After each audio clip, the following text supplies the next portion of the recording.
আসসালামু আলাইকুম। আসলে আমরা তো সারাদিন কাজ নিয়ে অনেক ব্যস্ত থাকি, অনেক প্রবলেম সলভ করি, কিন্তু যদি সঠিক ফর্মুলা না জানি ওই প্রবলেমকে আমাদের দ্বারা সঠিক টাইমে, সঠিক সময়ে এবং সঠিক পদ্ধতিতে সমাধান করা যায়? আমাদের ফর্মুলাটা শিখতে হবে না? আমরা যে লাইন ব্যালেন্সিং করি, লাইন ব্যালেন্সিং এ দেখা যাচ্ছে যে কিছু অপারেটর আইডল বসে আছে 2 দিন 3 দিন পরে, ওই 4-5 জনের কাছে কোনো কাজ নাই। আবার এমন একটা জায়গা সেখানে এই পরিমাণ লোড, ওর এখানে আরো ডাম্পিং বটলনেক হয়ে আছে। তাহলে কি ব্যালেন্সিং প্রবলেম না? তা কার লাইন কত পার্সেন্ট ব্যালেন্স করেন আর কিভাবে করতে হয়, কিভাবে এখান থেকে পরিত্রাণ পাওয়া যায়, এটা আমি 5 মিনিটের জন্য আপনাদের সাথে শেয়ার করব। আমিও আপনাদের সাথে শিখতেছি নিয়মিত। তা সেটা হচ্ছে আমরা কিভাবে ব্যালেন্সিং করা যায় এটা আমরা শিখবো এখন। তা এই ব্যালেন্সিং এর কিছু সিস্টেম আছে। একটা লাইনে যদি একটা স্টাইল চলে, এই স্টাইলটার একটা প্রসেসের এসএমবি হচ্ছে 1 মিনিট, আর একটা প্রসেসের এসএমবি হচ্ছে 0.25, হইতে পারে না? তাহলে যার যে প্রসেসটা 1 মিনিটে সেখানেও একটা লোক দিচ্ছেন, আর 0.25 মানে 4 গুণ কাজ করা যাবে সেখানেও আপনি একটা লোক দিচ্ছেন। তাহলে যার 1 মিনিট তার কাজ তো ডাম্পিং হবে, আর যার 25 তারও 11 ঘন্টা রাখছেন, এরও 11 ঘন্টা রাখছেন, তাহলে কি ও 4 গুণ কাজ করে সামনে ডাম্পিং করবে না? তাহলে কি ব্যালেন্সিং হলো? এই ব্যালেন্সিংটা আমরা শিখবো। তা ব্যালেন্সিং এর সর্বপ্রথম একটা ক্যালকুলেশন, হাউ টু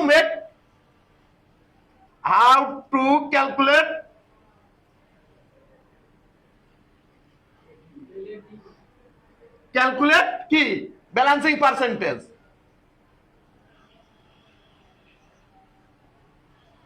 মানে ব্যালেন্সিং পার্সেন্টেজটা কিভাবে করতে হয় এটা আমাদের শেখার দরকার আছে। মেইনটেনেন্স টিম বলেন, আই বলেন, অন্যান্য টিম বলেন, যাই বলেন, এখন মানে ক্যালকুলেট শিখতে গেলে প্রথমে আমার লাগবে ফ্যাক্টরির ম্যান পাওয়ার। তাহলে প্রথমে কি লাগবে?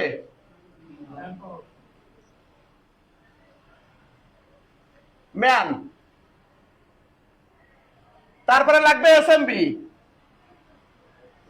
তারপরে লাগবে কি? Working hour. এখন ম্যান আমি ধরলাম 30 জন আছে, এসএমবি ধরলাম 15, আর ওয়ার্কিং আওয়ার ধরলাম কত? 8 ঘন্টা। আপনারা কি বুঝছেন?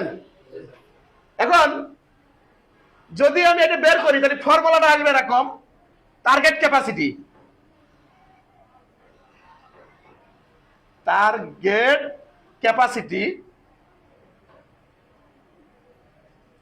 এটার ফর্মুলা আগে বের করি। তাহলে প্রথমে কি? Man into working hour into 60 ভাগ এসএমবি। এটা সমান কত হয়? ম্যান হচ্ছে 30 ইন্টু 8 ঘন্টা চালাবো ইন্টু 60 ইন্টু 15 কত হয় দেখেন তো? 960 হয়। এটা আমরা আগে ফার্স্ট টাইমে টার্গেট ক্যাপাসিটিটা বার করলাম। এখন ব্যালেন্সিং এর তো একটা সূত্র আছে। ব্যালেন্সিং এর সূত্র কি? Actual output. আমি এইখানে লিখি একটু, আচ্ছা,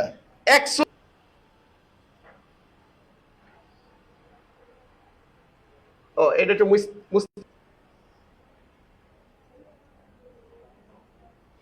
একটু কষ্ট আসছে, ভাগ ক্যাপাসিটি টার্গেট,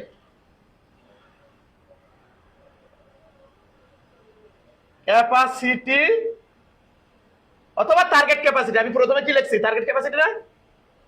কথা বলেন, বুঝতে কি ভুল আছে? টার্গেট ক্যাপাসিটি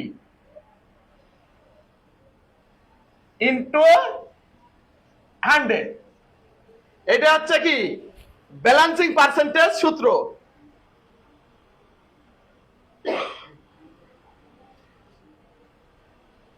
ব্যালেন্সিং পার্সেন্টেজের সূত্র আমরা এই জিনিসটা বাইর করছি, তাই না? কত হয়েছে? ভাগ 960 ইন্টু 100। এখন অ্যাকচুয়াল আউটপুট লাইন 5 পিস আমার 100% ক্যাপাসিটি টার্গেট আছে, মানে আমি যে ক্যাপাসিটি করছি, আমি যে সাইকেল টাইম নিয়েছি এখান থেকে 960 পিস আসছে, কিন্তু ওই লাইনে আউটপুট হচ্ছে 780 পিস। বুঝছেন? তাহলে এটা হচ্ছে 80 ভাগ করলে কত হয় বলেন তো? এটা ভাগ এত ইন্টু 100, 80 780 ভাগ 960 ইন্টু 100, 81 পয়েন্ট। এটা এই যে অ্যাকচুয়াল আউটপুট হচ্ছে ওই লাইনের, মানে ওই লাইন থেকে কত করে আউটপুট হচ্ছে 81 পয়েন্ট কত 25%। অর্থাৎ আপনি যে লাইনটা ব্যালেন্সিং করছেন এটা 81% ব্যালেন্সিং হয়েছে, কিন্তু আমাদের ব্যালেন্সিং করতে হবে কি 100%।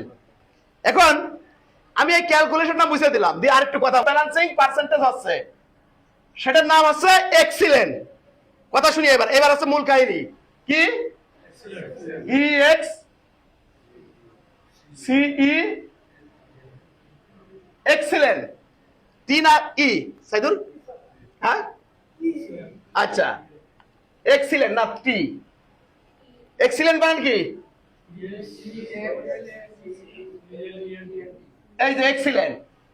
এখন 90 থেকে 95% যখন হবে এটা হচ্ছে ভেরি গুড।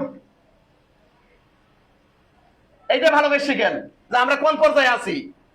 এবার 85 থেকে 90% যখন হবে এটার নাম হচ্ছে গুড। এরপরে 80 থেকে 85% যখন হবে এটা কি করতে হবে, নিড ইমপ্রুভ। আর বিলো 80% মানে কি, এটা কি বলেন? পোর, গরিব।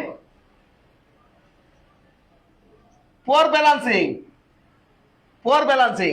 এই চারটা জিনিস আমার মনে রাখতে হবে ব্যালেন্সিং এর ক্ষেত্রে, যে আমি কত পার্সেন্টে আছি। এখন কেন এই ব্যালেন্সিং প্রবলেম হয়, কেন হয় বলেন তো, বলেন আপনারা বলেন কেন ব্যালেন্সিং প্রবলেম হয়? বটলনেক অপারেশন, কোথায় কোনো মাল জমে যায়, আপনি বুঝবেন কিভাবে যে আমার এই ব্যালেন্সিং প্রবলেম আছে? এটা হচ্ছে অপারেটর স্কিল আনস্কিল, আর কি অপারেটর আনস্কিল, স্কিল না। তারপরে WIP ইমব্যালেন্স, কোথায় বেশি কোথায় কম, ওদেরকে দেখাও। এটা হচ্ছে WIP ইমব্যালেন্স। তারপরে কি লিখছি, মেশিং ব্রেকডাউন।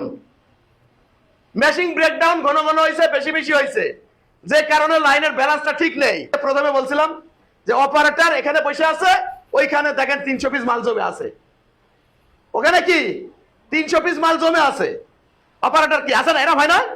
তখন বুঝতে হবে আমার লাইন ব্যালেন্স ঠিক নেই। তারপরে কি আছে, অপারেটর এক্সট্রা প্রেসার, অপারেটরে এক্সট্রা প্রেসার আছে, কোথায় প্রেসার বেশি কোথায় রিল্যাক্স, ওই যে 2-5 আর 1 মিনিট।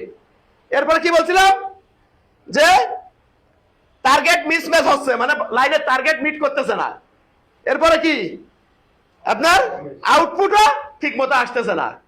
ঠিক এখান থেকে ফিরে আসার উপায় কি আপনারা একজন করে বলেন, বলেন একজন একটা বলেন।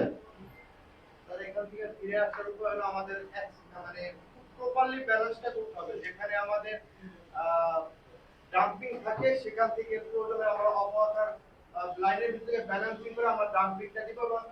পিএম বলেন। স্যার এখান থেকে ফিরে আসার সর্বপ্রথম উপায় আমার কাছে মনে হয় যে আমরা যখন লাইনটা লেআউট করবো তখন আমার অপারেটরের স্কিল দেখে আমার অপারেটরগুলো বসাতে হবে, প্রসেস মেনটেন করে, এবং আমার ওই মেশিং এর কি গাইড লাগবে, কি অ্যাটাচমেন্ট লাগবে এটা দেখতে হবে। আপনি বলেন মেইনটেনেন্স টিম থেকে এখান থেকে ফিরে আসার উপায় কি? এখানে আমার তরফ থেকে মেশিন যাতে কোনো নষ্ট না হয়, ভালো মেশিন ওইখানে, যেখানে ভালো প্রসেস ওখানে আমি ভালো মেশিন দিতে হবে, যেখানে নরমাল প্রসেস এর নরমাল মেশিন দিলে চলবে। আর হলো অপার স্যার যেটা বললো ওটার সাথে আমি একমত। তাহলে আপনি বলেন আমার ইঞ্জিনিয়ার সাহেব, ম্যানেজার। ব্যালেন্সিংটা হলো আমরা যখন ব্যালেন্স লেআউট করব তখনই ব্যালেন্সিংটা করে ফেলবো। আর বিশেষ করে আমরা লেআউট করার পরে 2 থেকে 3 ঘন্টার ভিতরে আমরা দেখব যে কোথায় বটম নেক হচ্ছে। তো বটম নেকটা নিয়ে কাজ করলে আমাদের লাইনটা সঠিক ব্যালেন্সিং হবে। আচ্ছা, আর কেউ কিছু বলবেন? আমি 4-5টা পয়েন্ট আইডেন্টিফাই করে আমি আমার মতো লিখছি, তুমি দেখাইতে থাকাতে আমি বলি। বোতল দেখে যেখানে আছে, মনে করেন এক জায়গায় প্রবলেম, ওই সঙ্গে সঙ্গে একটা লোক বাড়িয়ে ওইটা প্রবলেম সলভ করতে হবে।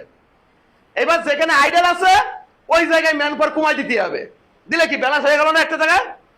এরপরে কি করতে হবে?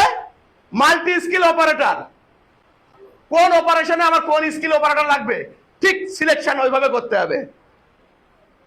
তারপরে কি করতে হবে? ওয়ার্কিং, তারপরে কি করতে হবে? প্রত্যেক ঘন্টায় আওয়ারলি প্রোডাকশন ফলো আপ করতে হবে, তাহলে আপনি ধরতে পারবেন যে আমার লাইনে ইমব্যালেন্স আছে। তারপরে কি করতে হবে? তারপরে অবশ্যই ডাব্লিউআইপি কন্ট্রোল করতে হবে।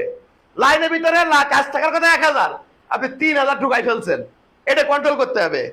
তারপরে কি করতে হবে? মেশিন ব্রেকডাউন 100% রিডিউস করতে হবে, কোন প্রকার মেশিং এর ব্রেকডাউন হইতে দেওয়া যাবে না। তারপরে কি করতে হবে? Operator wise target follow up করতে হবে, আমার কোন অপারেটর কত করতেছে, অর্থাৎ এক কথায় বোর্ডটা প্রপার লিখতে হবে। আপনি কি বুঝছেন? এখন বলেন, আগামীকাল থেকে আমাদের এই ব্যালেন্সিং নিয়ে কারোর কোনো কনফিউশন আছে কিনা? কেউ যদি এই প্রবলেম পড়েন, সঙ্গে সঙ্গে আপনার সিনিয়র আছে, আপনার টেকনিশিয়ান আছে, মেকানিক্স আছে, পিএম স্যার আছে, তাদের সাথে আলোচনা করবেন, সঙ্গে সঙ্গে প্রবলেম সলভ হবে। আমি আশা করি এই মিটিং এর পরের থেকে এই ব্যালেন্সিং নিয়ে আর দ্বিতীয়বার প্রবলেম যেন না থাকে। সম্ভব?